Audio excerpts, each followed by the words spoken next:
Howdy do, buckaroos. Hey, I've got, ta-da, I picked up an IPA, four-way IPA mix pack from Sierra Nevada.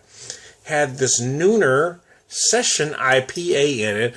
It's 4.8% 40 IBUs. So let's pop this bad boy. Now, I've had conversations ad nauseum about whether the Session IPA is or should be a legitimate style, and quite frankly, I've come to the conclusion that if you think it is or you think it isn't, neither side is going to change their mind on that. So I'm not going to rehash old arguments. So here's the facts as I see them.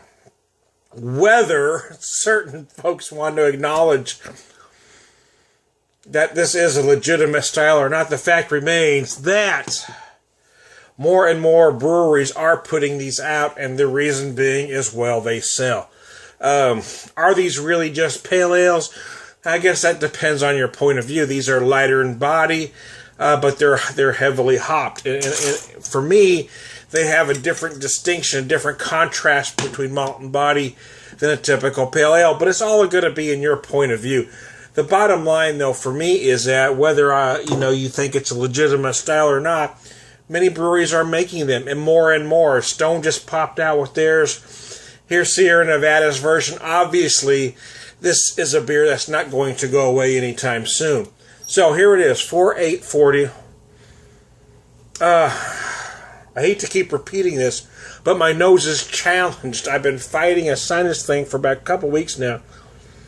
So my nose isn't at its best. So I'm going to give you what I've got here. The aroma is quite appealing, to be honest. I'm using my Sierra Nevada IPA glass. Or what the hell? Let's give it a treatment, man.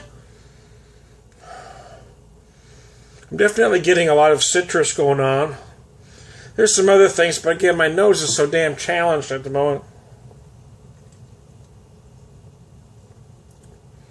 Feels very floral as well. Wow, that was nice. Wow. Wow, that's very nice.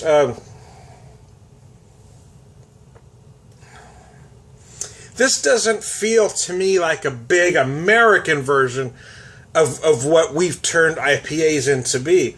However, it also doesn't feel like a pale ale to me either. It doesn't even feel like an APA.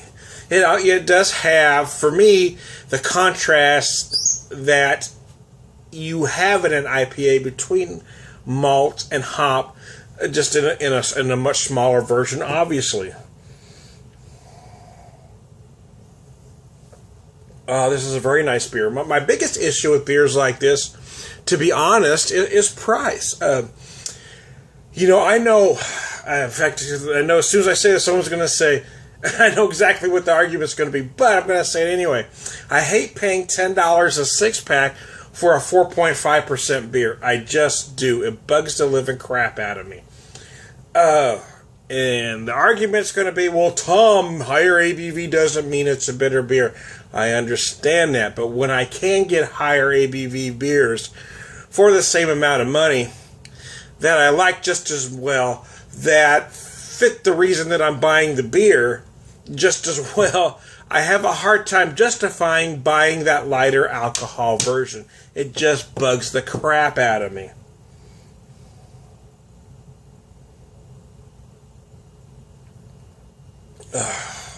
So I don't know if this is going to be available in six-packs or how much it's going to be.